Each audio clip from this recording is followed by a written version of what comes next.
নমস্কার সবাইকে। MS access ফুল কোর্সের চতুর্থ ক্লাসে আপনাদের সবাইকে স্বাগতম।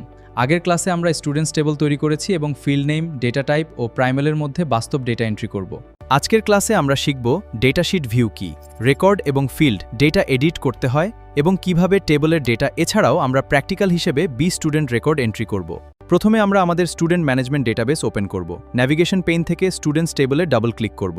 এখন আমাদের ডেটাশিট ভিউতে ওপেন হয়েছে। এখান থেকেই আমরা স্টুডেন্টের ডেটা এন্ট্রি করতে পারব। ডাটাশিট ভিউ কি? এটি হলো ডাটাশিট ভিউ।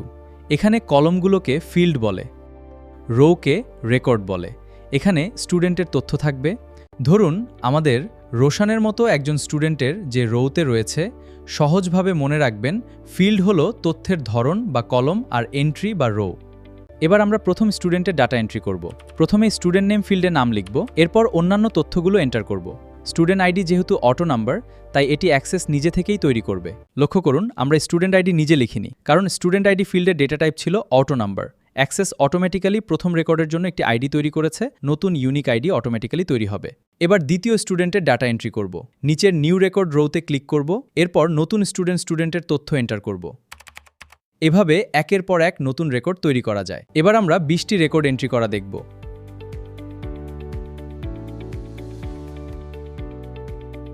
এভাবেই আমরা ডেটাবেসে ডেটা এন্ট্রি করতে পারি।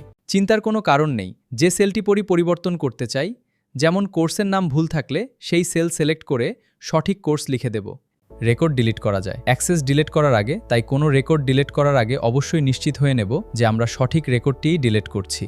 এমএস অ্যাক্সেসের ডাটাশিট ভিউতে ডেটা এন্ট্রি করার সময় অনেক ক্ষেত্রের পরিবর্তন অটোমেটিক্যালি সেভ করে। তবে ডেটাবেস বন্ধ করার আগে পুরো স্টুডেন্টস টেবল একবার চেক করে নেব। স্টুডেন্ট আইডি ইউনিক আছে কিনা, নেম সঠিক আছে কিনা, ফোন নাম্বার ঠিক আছে কিনা, কোর্স এবং ফিজ সঠিকভাবে এন্ট্রি হয়েছে কিনা সবকিছু যাচাই করব।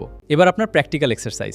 আপনার তৈরি করা স্টুডেন্টস টেবলে অন্তত 20টি ডেমো স্টুডেন্ট রেকর্ড এন্ট্রি করুন। প্রত্যেক স্টুডেন্টের নেম, ফাদার নেম এবং ফিজ এন্ট্রি করুন। তারপর একটি রেকর্ড এডিট এবং ডিলিট করে দেখুন। এবার আপনার প্র্যাকটিক্যাল এক্সারসাইজ।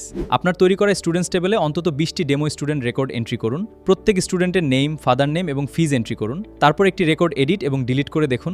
আজকের হোমওয়ার্ক হলো আপনার স্টুডেন্টস টেবলে আরও 10টি ডেমো রেকর্ড তৈরি করা। তারপর রেকর্ড এডিট এবং ডিলিট করবেন। স্টুডেন্ট আইডি নিজে লিখবেন না।